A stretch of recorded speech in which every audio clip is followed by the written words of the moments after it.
सलाफ का एक तरीका था। बगदादी साहब, कश्फुल माजूब आदमी क्यों पढ़े? अब मॉडर्न दौर है, हम कोई वो नावल पढ़ें, हम अफसाने पढ़ें, बड़ी बड़ी ज़बरदस्त स्टोरीज छपती हैं वो पढ़ें। ये कश्फुल माजूब, ये फतूल गैब, ये फतूआत मक्किया, ये कूतुल कुलूब, ये क्यों पढ़ी जाए? अब आकाश ये समझ आ जाए। कुरान पाक में अल्लाह ताला फरमाते हैं ना कि युदिल्लु बिही कसीरा वयादी बिही कसीरा। तो किसी भी चीज़ से इस्तेफादा करने के लिए आपको उसके साथ वो ताल्लुक़ और लगाव का होना भी ज़रूरी है और दिल के अंदर उस तड़प का होना भी ज़रूरी है। ठीक है। वरना कुरान पढ़ के लोग, खुद अल्लाह फरमा रहा है कि कुरान पढ़ के गुमराह हो जाते हैं।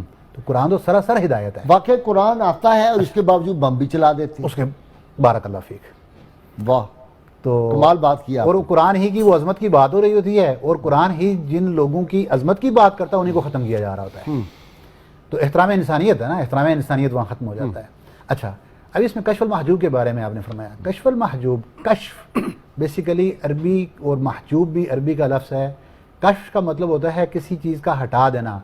जैसे किसी पर्दे का आप पीछे उसको सिरकाते हैं तो हट जाना, खोल देना। और महजूब हजब से है, हजब पर्दे को कहते हैं।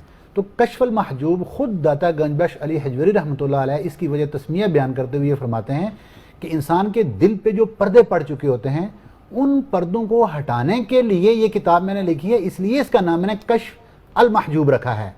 और वो पर्दे क्या हैं उसके लिए भी वो हमारे दो चीज़ें फरमा देते हैं कि एक वो रैन उसको नाम देते हैं कि जो जिंक, अब्दी जिंक लगा हुआ होता है कुछ लोगों के दिलों के ऊपर, और एक ये होता है कि कुछ दिल के अंदर नूरे इलाही मौजूद होता है लेकिन आर्जी तौर पर उसके ऊपर पर्दा आ चुका होता है और उस पर्दे को ज़ायल किया जाता है। फरमाते हैं कि ये आसान है, लेकिन ये जो पहले वाला है ना ये बड़ा मुश्किल है। बहुत शुक्रिया। ये वो लोग हैं जो कश्फुल महजूब से फ़ायदा नहीं उठा सकते। बहुत शुक्रिया बगदादी साहब, सिद्दीकी साहब।